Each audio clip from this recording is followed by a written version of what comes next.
Last week, there was a seismic event that happened in the world of movies when out of nowhere, Taylor Swift announced that her current tour, which by the way, it's the Eras Tour, is now officially the biggest tour in the history of music.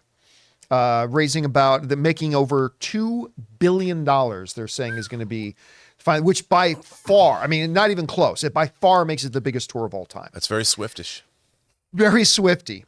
And they announced that they're releasing a movie version of that concert, one that was filmed in Los Angeles just a couple of weeks ago. And that was coming to theaters. The impact was immediate. Movie ticketing websites were crashing. Shows were selling out across the country. We started getting messages from fans who watch from around the country. It's like, I live in Kansas. Just tried to get tickets for my girlfriend. All sold out. Now, we on this show pulled up the AMC ticketing site and we started to look at show times. Sold out, handicap only, front row only, sold out, front 2 rows only, sold out. It was kind of crazy. And we also talked about how the fact that a lot of the movie studios and distributors were really pissed off at particularly AMC, because AMC is the distributor of record. AMC Theaters is the distributor of record for this.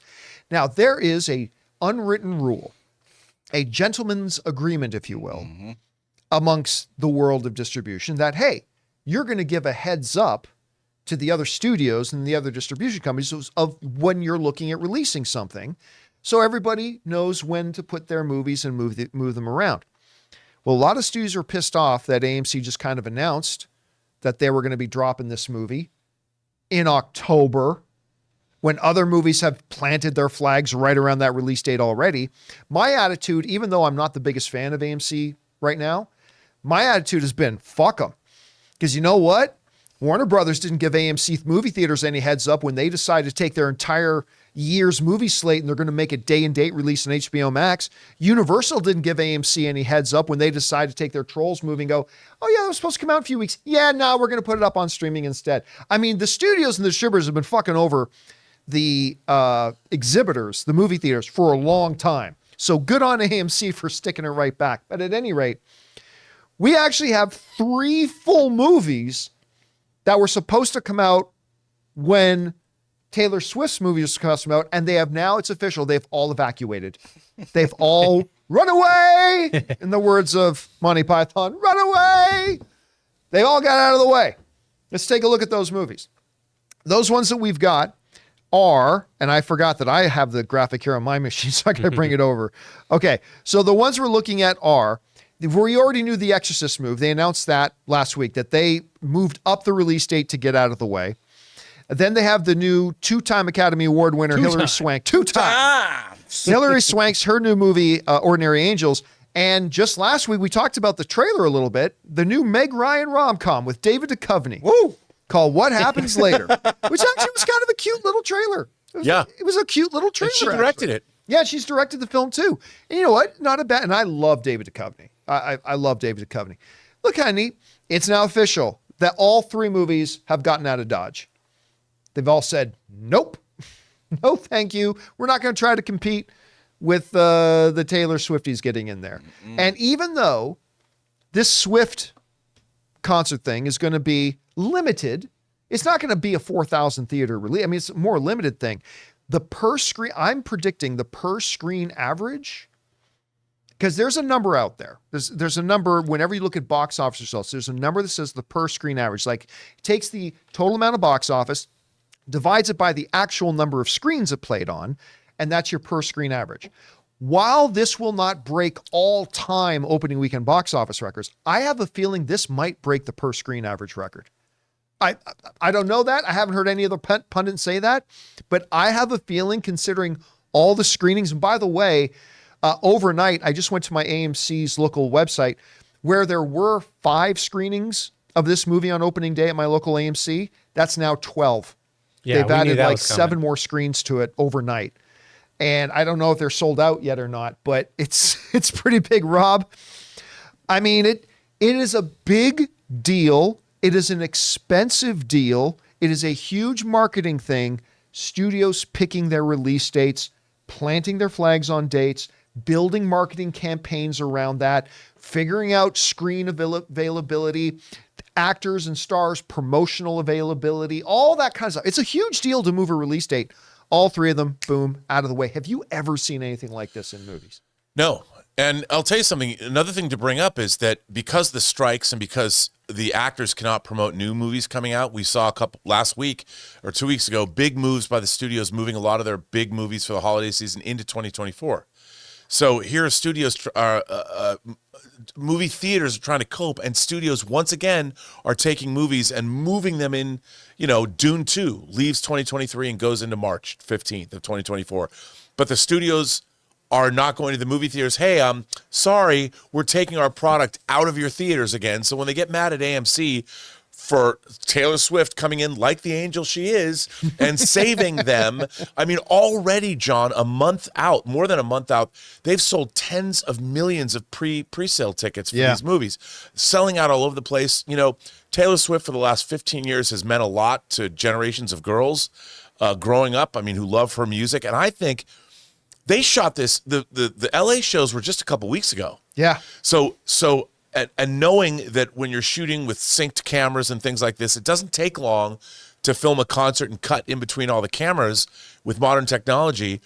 And to get this in the theater, I'll bet you that this was something they necessarily weren't planning, like at first. Oh, no, when they first, they actually talked about that. When they first planned the tour, they hadn't thought about this. Right. It was only, I think somewhere around March, I think they said, is when they said, what if we filmed it and put it in movie theaters? And when they first had the idea for it, they pulled this thing together in record time. And what was great, SoFi Stadium is a brand new stadium. So I bet technically it was already set up to be able to do something like this. Well, on HBO Max, I think I brought this up the other day, but I think it's on HBO Max. The Weeknd, good Canadian kid, by the way. Right. The Weeknd did a sold out couple of concerts in SoFi Stadium, and they put that concert video up on HBO Max. And I think you're 100% right about they've built in technology in that stadium because it is shot beautifully. It looks great. And even the trailers for this concert look amazing. And think about all the people. Look, this was a very expensive concert tour. It was difficult to get tickets for a lot of people. I think, kudos to Taylor Swift. I understand. She's an incredible businesswoman. I love the fact that she's been re-recording her albums that Scooter Libby had. She's phenomenal. I'm a huge admirer of her as a business person. This is a great business decision. And the fact that they went to AMC's distribution arm, that AMC is self-distributing this. I'll tell you one thing, John. I'll bet you seeing this in one of their Dolby theaters is a banger of an experience because it's probably incredibly well recorded, beautifully photographed, and hearing it in that kind of an environment or even one of their IMAX environments, it's going to sound great. I don't think you were here when we talked about this. So speaking of AMC, don't know if you heard this. I want to get your reaction to this. AMC announced that the Taylor Swift concert movie had broken the all-time AMC single day ticket sales records with 25 million in sales just for AMC theaters.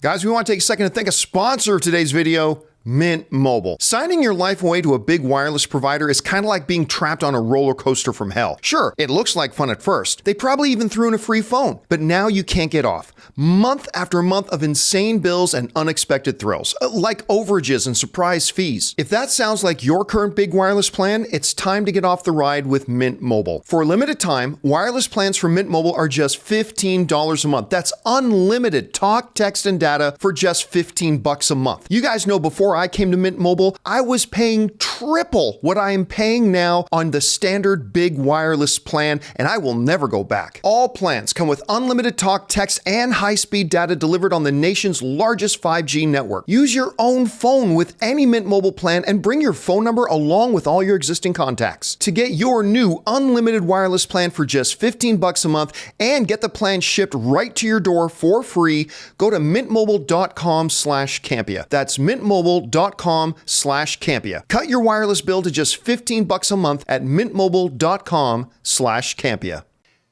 Do you know what was the record holder? The Force Awakens? Close. So the one that was the record holder for the most ticket sales in one day was Spider-Man No Way Home.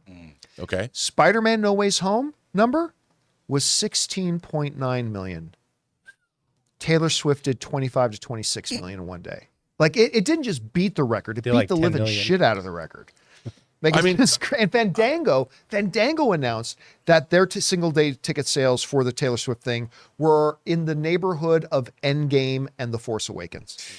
Look, Taylor Swift is a force of nature, and again, it's funny. A friend of mine's daughter parked her car at our house for the summer, and she was on a tour. She's a singer and went throughout Europe and sang, and she came back and she said to me when I picked her up at the airport to give her car back, and she goes, I came back early because I have one ticket to see Taylor Swift. And she told me. It's like Willy Wonka. I've got the golden ticket. She had the golden ticket. And she said, when I was 9 years old, I sang a Taylor Swift song in a talent contest. And now here I am, a college graduate singing across Europe, but I made it back to see Taylor Swift. And I'm like, so from 9 to now 22, Taylor Swift has been a major force in your life. And that was one girl. And I'm sure the entire planet feels the same way because clearly Taylor Swift is a once-in-a-lifetime entertainer and, a whole generation. God bless her. I got to tell you, one of my I don't want to date her, though. worst aged comments ever I've ever made. Like, I'm pretty good at like predicting when something's going to be big. Like, I remember this is like early pre-first Spider-Man movie. Said, this James Franco kid, you watch, this kid's going to be huge. He's going to be huge. Did, right? But my buddy Chuck Norris, not that Chuck Norris, one of my film editors, his name is actually Chuck Norris. That's his real name. Anyway, Chuck Norris reminded me of this because back in the day, as we were editing one of my projects, Taylor Swift had a hit song or something like that. And I said, yeah, a year from now, no one's going to know who she is. She's going to be here today, gone tomorrow. Yeah, no, that one did not age well because here we are in 2023 talking about her shattering box office records. All right. Amazing, though. She's amazing. It's absolutely amazing. By the way, I was watching like a doc, and apparently smartest thing you talked about her business acumen, smartest thing she ever did. About over a decade ago, whenever she would go on a date, like a first date with somebody, she made them sign an NDA. Yeah. And that's why you never hear stories, not legitimate stories anyway, about her dating relationships. Because anybody who wants to go on a date with her, cool. I know this is an awkward way to start, but you got to sign an NDA that says you can never talk about it. Well, I was kidding. That's why I said about But isn't that dating smart, her. though? But I think she's incredibly smart. And honestly, it's not just her music, but her entire lifestyle. The fact that she's surrounded by a huge group of really good friends. Yeah. And a lot of her friends go on tour with her. I mean, I think in terms of a successful individual, I've always been impressed with not just her business acumen, but kind of the way she's led her life. Yeah. I mean, she's really impressive. And what she did with Scooter Libby, I mean, basically her original recordings were taken from her, and exploited. And she was like, F that. I'm going to just re-record. I mean, she re-recorded her Didn't albums. Prince do something similar? Similar. Yeah, yes. I think Prince did something similar. But to that not too, like yeah. re-recording he didn't go back and re-record Purple Rain. It wasn't Yeah. like Prince's version or whatever. No, I mean, and she's doing that. And I'm like, that is a baller move, man. You go, Taylor Swift. Hey guys, thanks so much for watching this video. Make sure you like the video, leave a comment, and subscribe to our channel. And don't forget, we have a daily podcast called the John Campea Show podcast, available on Apple Podcasts, Spotify, or your favorite podcasting app of choice. Go and subscribe to it today so it'll be there when you need it.